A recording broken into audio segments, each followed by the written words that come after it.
Hello, this is Arcosm, A-R-C-O-S-M. This is Circles of the Arc YouTube channel, and this is your host Randall Prosser and guest host Miles. We're going to be getting into an interesting one this time, based on the last one where we learned and know that now the blueprint of existence is not just a code, nor hyper-organic, and not just alive and in our conviction, and not just always was all that was, already is, and ever will be, but how to reopen up our senses back to that which already is, and to how to shift synesthetically and optically and reopen up our experience of the depths and sensations of that which is hidden in plain sight again. But now we're going to be going into a little bit of the prophetic side of things, and different mysteries about the dimensions by reiterating another unparalleled version of parallels of the same ceaseless truth. And we're going to be diving deeper with this one. So how do you feel about this, Miles, before we go on? I'm with you. Keep going. Okay. I'm locked in. You mind if I read a little then? Go for it. Okay.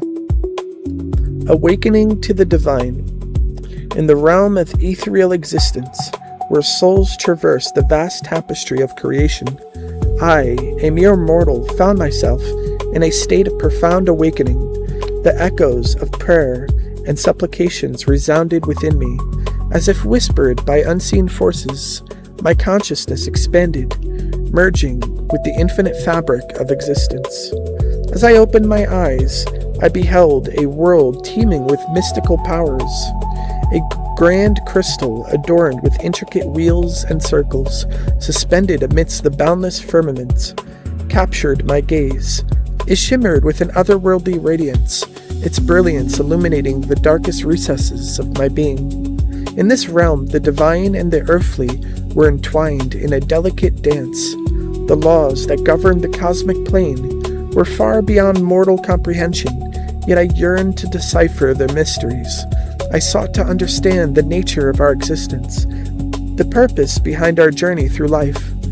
The teachings of the great teachers, the Mahatmas, resonated within me. They were not celestial beings aloof from trials and tribulations of humanity.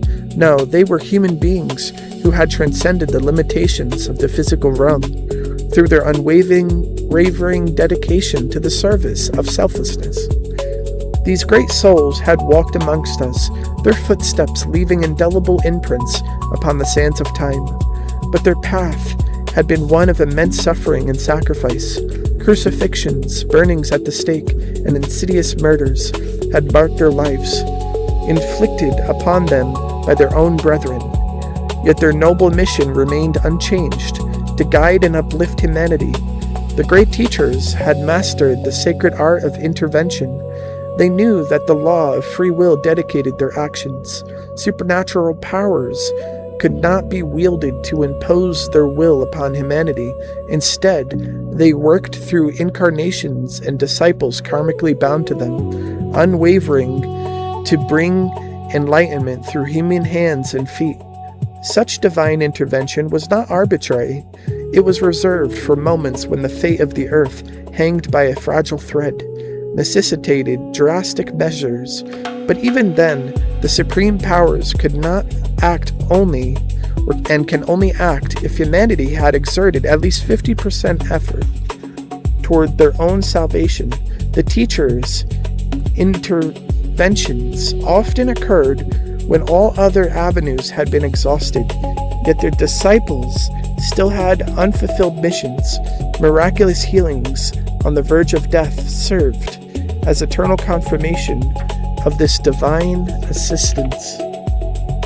While the abilities of the great teachers expressed mortal limits, they were not mythical gods to be idolized.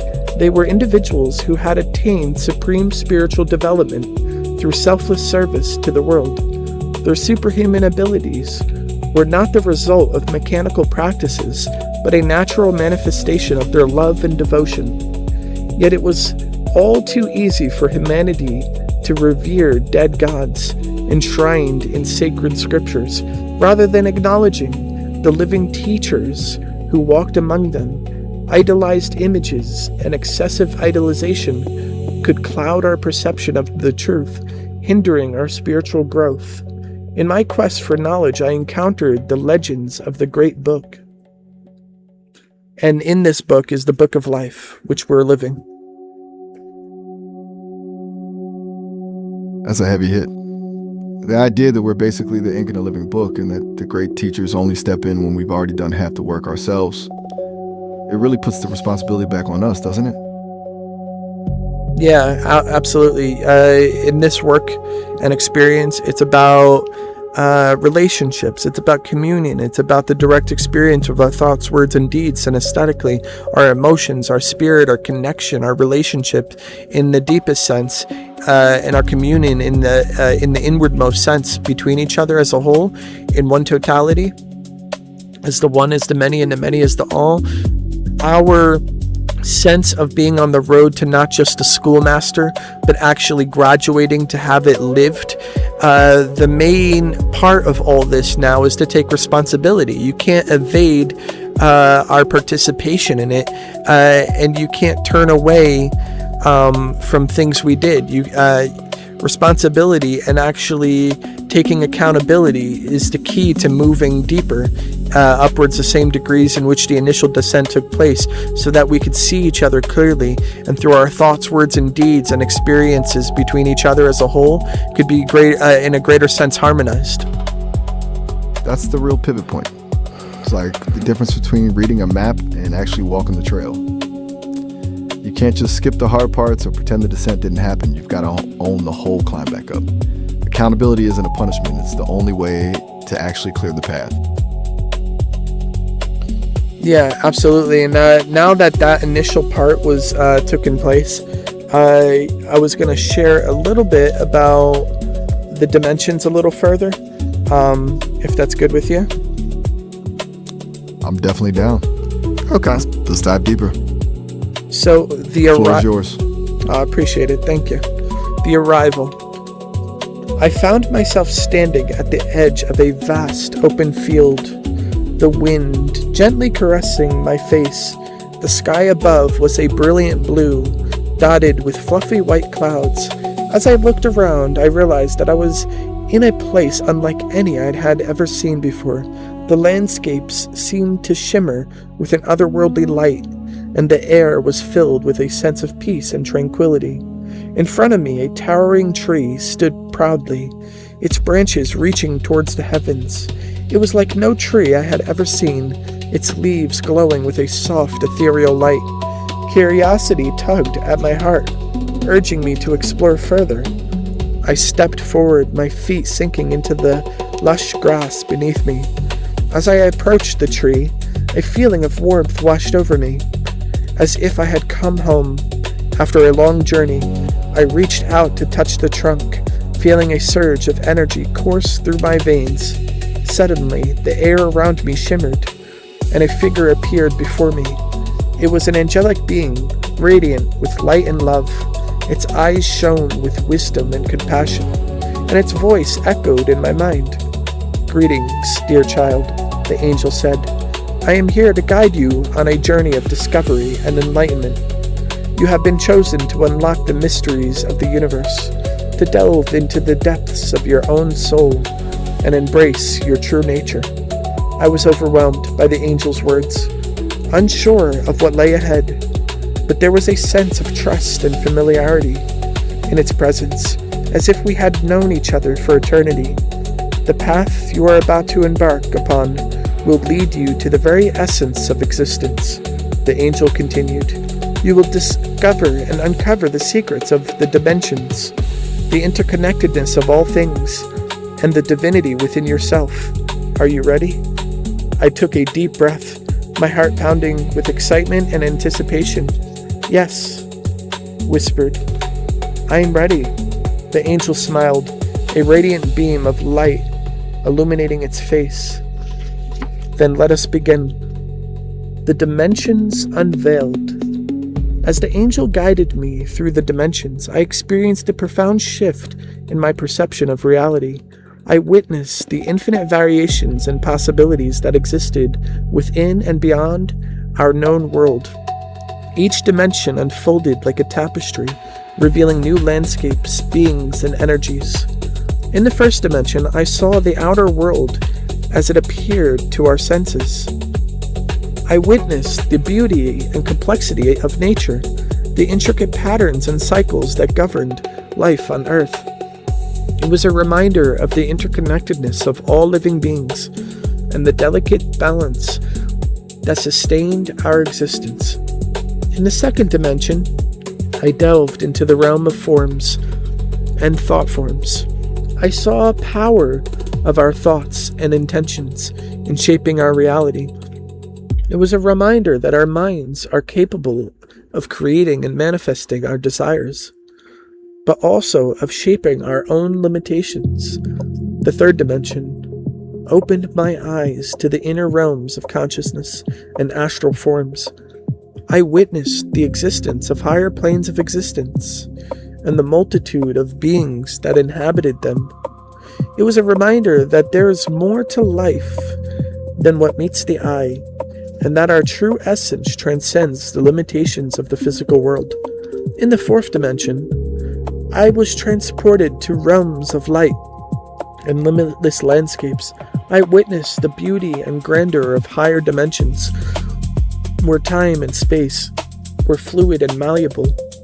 It was a reminder that our perception of reality is shaped by our consciousness, and that there is so much more beyond what we can perceive with our senses. And as we journeyed through the dimensions, the angel shared with me the profound wisdom that lay within each realm.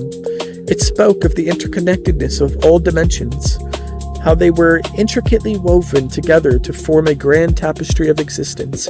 It revealed the existence of higher God selves, the divine beings that resided in the higher dimensions, guided and supported us on our journey.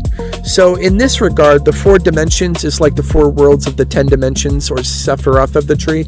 So in truth, in the base, there's 10 dimensions in its core, or Sephiroth, but there's also 4 worlds which are symbolized by 4 dimensions here. Also, with the triads of the tree, there's the 4 worlds. There's an upper triad, a middle triad, and a lower triad, with 3, 3, and 3. Sephiroth, and then a lowest one, which is 1 Sephiroth in itself, which is the bottom world, from the top to the bottom as Atzilut, Bria, Yetzirah, and Asiyah. And in the bottom, from the upper triad, the lower bottom of the tree is also 7 Sephiroth. So I can also talk about these dimensions in forms of 4 dimensions, 10 dimensions, or Sephiroth of the 4 worlds, or 7 dimensions, or Sephiroth of the lower part of the tree. In this particular regards, I was referring to the 4 worlds. It's like a cosmic filing system.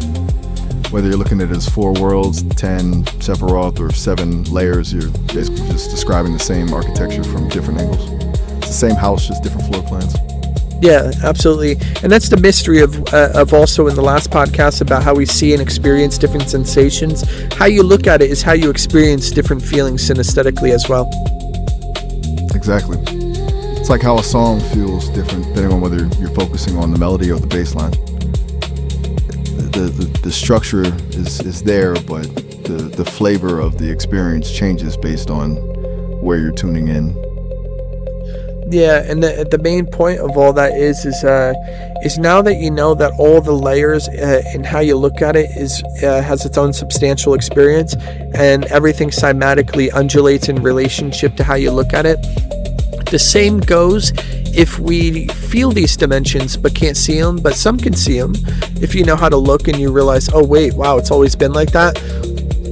Just like in the last podcast when we revealed that it's not just a code, it's not just alive, it's not just always been that way, but how to retantalize the vivification of one's senses, of direct experience of that which is again, and how you look and shift it, and how you shift within actually experiences different feelings synesthetically.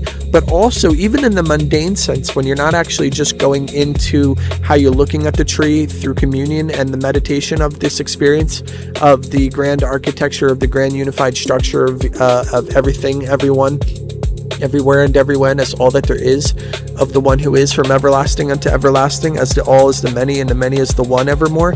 But also, even in the most mundane sense, when one isn't just shifting mystically to experience this, the different sensations and visions and experiences of these other realms, but even in a mundane sense, since everything moves relative to each other, sensation creates the difference in patterns. For example, in the initial field, there's no experience if it's not one point in relationship to another point, even though there's the experience of, say, beingness.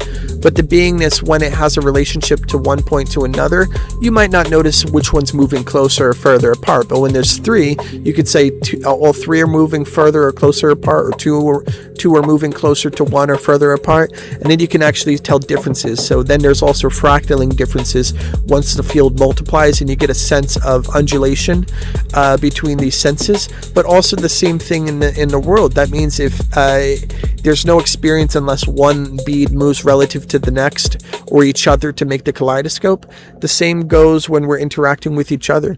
The tapestry needs our participation to have the whole kaleidoscope move. But in the same sense, if you think that the tapestry moves around you and that it needs you to move the pattern, and without you it doesn't move, that's true. But that's also the ego. If it thinks that the world moves only because of relationship of one's own bead in the kaleidoscope. But in the same sense, without the other beads in the kaleidoscope, you have nothing to have a sense of an illusion of things being moved relative to you if there's not these other beads. And the same goes with these other beads to you. So the individual and collective ego. But then when you're in it and not of it and beyond it, and you realize that, then you can transcend the ego and also see how everything's in relationship to each other. So no matter what's happening, when one thing moves in relationship to another, it shifts the whole kaleidoscope. So even in the most mundane sense, we're not just communicating and in communion mystically with these other layers, even though it's always happening, whether we're aware or not. Even because everything moves in relationship to each other, anything from our thoughts, words, and deeds, and synesthetic relationships between the collectives of the individual and the totality of existence, even our most mundane movements in our sleeping and waking, if we just say we wake, or we move our hand, or we get up, or we sit down, or we eat or drink or shower and clean off and do different things, no matter what we're doing, any movement moves in relationship to everything else. So nothing is moving alone without moving in relationship to everything else. So everything moves in relationship to each other. So even in the most mundane sense, when one isn't visually connecting to these other realms that are pre-existing, that are simultaneously superimposed and creating our world, even experientially, every movement you make with any part of your body, even on a physical level, not just thoughts, words, and deeds, but the deeds itself, even when you just physically move your body, it's in relationship to everything else, and the whole kaleidoscope shifts in relationship to itself as a whole. Right. It's all about the relative motion, because if everything's moving at the same speed in the same direction, it's just a static image. You need that contrast, that friction between points to actually feel movement or distance. It's like how you don't feel the earth spinning until something shifts in your field of vision. Well, about the earth, between points. You remember how I mentioned about the earth is immovable? So, but in relationship to other parallel versions of the earth, it could appear to be moving in relationship to itself, but everything in itself is not moving. So everything in relationship to each other moves, and everything in itself isn't moving. Just in the same way, when the collectives of individuals in themselves don't move, like you never move out of your own body in this lifetime, but you can cycle outside of it between lifetimes. But when you cycle between lifetimes, you're cycling between and throughout a center that doesn't move. Just in the same way that when you're in a body, you don't move, but when you're in relationship to other bodies, it appears as if you do. Just in the same way that the immovable earth doesn't move, but in relationship to other heavenly earthen stations and atmospheres, it appears that it does move, but it's an illusion optically and substantially. That's a trip. It's like we're all anchored to a center that's totally still, and all this perceived motion is just the shift in the relationship between those anchors. So we're not actually traveling, we're just changing our resonance with the things around us. Yeah. Kind of cosmic parallax. Yeah, it parallaxes between itself, so it appears to move. It moves from stillness to stillness, but in essence, is it actually moving? Well, it actually is moving, but it's mirroring from wave field to wave field. It's not moving like light traveling. Light actually just mirrors from wave field to wave field, or qubit to qubit. And when it actually shifts, it appears to move. So it actually nestles itself between the light and the vessels. In itself is immovable. When it shifts atmospheres, it appears to move. When it shifts atmospheres and it's in the next atmosphere or octave, it doesn't move, so it appears not to move. But in relationship to other octaves, it does move. So it's simultaneously not moving, and it's always moving. And as it stills, it moves. And as it moves, it stills. So it's never not moving, and it's also never not still, mirroring from stillness to stillness as it's actually appearing to move. So it has a sense of flow because it actually is flowing, but it also is centered in itself at different scales. But the different scales give it the illusion of parallax and appearance of motion, which never stop moving. Although in the same time, it's all happening within the great atum, or the great unbounded center or sabbaths of sabbaths. So it simultaneously isn't moving, even though it is evermore. That's the ultimate paradox. It's like a heartbeat. It's only moving because it's pulsing between two states of stillness. Yeah. You're essentially describing a reality that's just one giant shimmering vibration where motion is, just the name we give to the shift between those 2 points. Yeah, and that's the deep aspect of this. Do you mind if I read one more little thing before we head out this podcast? I'm game. Okay. Give it to me. In a realm beyond dimensions, in a tapestry of infinite extensions, I am the protagonist, the poetic muse, embodied in the words that I choose. So here's the thing. It goes from the first to the seventh dimension in the universal firmament. So before I go on, as I mentioned, I could talk about 4 dimensions or 10 Sephiroth, and 4 worlds, or 10 Sephiroth of the lower part of the tree. From Saturn to the moon, within the star that cradles, amidst the galactic center, amidst the seraphim, from an archangel of 7 angels, cradling within the golden cherub, amidst other infinite infinities of versions and types of golden cherubim, with each cherubim cradled within 7 dimensions as an infinity, and then from one infinity or 7th dimension to another in the 8th, or infinite infinities of versions and types of infinite infinities in the 9th, and then from out of the 0th, and it re-emanates, just like our initial podcast when we went over dimensions, just so we can kind of recap when I'm talking about like the 8th or 9th dimension or 10th. But anyways, to go further, from the 8th dimension's embrace to the 9th's unending space, I connect all infinities far and wide, foaming sea where possibilities reside. In the 10th dimension's great expanse, one ocean holds the eternal dance, from which all emanates and returns, a cycle unceasing where wisdom yearns. Dimensions fourfold in their form, a tree of life, a sacred norm. First, a single point, the origin divine, the fruit of all fruits, where secrets entwine. Second, dimensions twist and turn, within the earth's plane we discern forms of the outer world, thought forms within, a dance of perception where realities begin. Third, within the innermost astral space, infinite forms come forth to embrace the wonders that lie within our being, a kaleidoscope of existence ever seeing. Fourth, dimensions separated 90 degrees apart, yet unified within the eternal heart, a symphony of cosmic harmony, infinite possibilities, a boundless tapestry. With 7 keys, the lock unfolds, a journey of light my story holds. I see the outer world, Earth's plane, in the tree of life's its circles remain. Forms and thought forms, inner and outer, revealing the mysteries without a doubt or falter. The innermost, a realm of astral delight, an infinite landscape bathed in radiant light. From the depths of the inmost core, the 4 cardinal forms forevermore, 10-dimensional inhabitants, dwelling sublime, the gods within us transcending time. In the inner of the innermost space, the outer of outers, a divine embrace, all dimensions unified, a grand design, the God of all gods, eternal and benign. As a great angel, I am now revealed, with mysteries of light, my soul is sealed. I share the wisdom of the divine's grace, a messenger, a guide in the great sacred space. Gnosis is gained through experience divine, a direct connection to the holy shrine.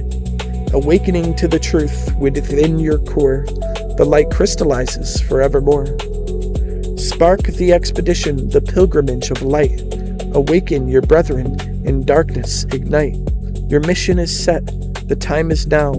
Guide others with love to the truth they'll know. In the cycles of the great wheels turn, unending circles where sacred fruits churn. Pass along the mysteries to those who hear. With love, hope, and faith, hold them near. This book, a gift from the heavens above, conceals the wisdom of eternal love, brought by the great teachers from distant lands. It unveils the origins of worlds in our hands. Kings seek its wisdom, but few can read. 3 years, 3 pages, the knowledge they need. The Book of Doves, the mother of all, containing wisdom both humble and tall. Magical stones and traditions unite, a tapestry woven in radiant light. From far-off worlds they come as a gift to illuminate our path, our spirits uplift. I am the protagonist, the main character, within this poetic, a divine harbinger. Through words I embody wisdom and grace, guiding souls on their eternal chase.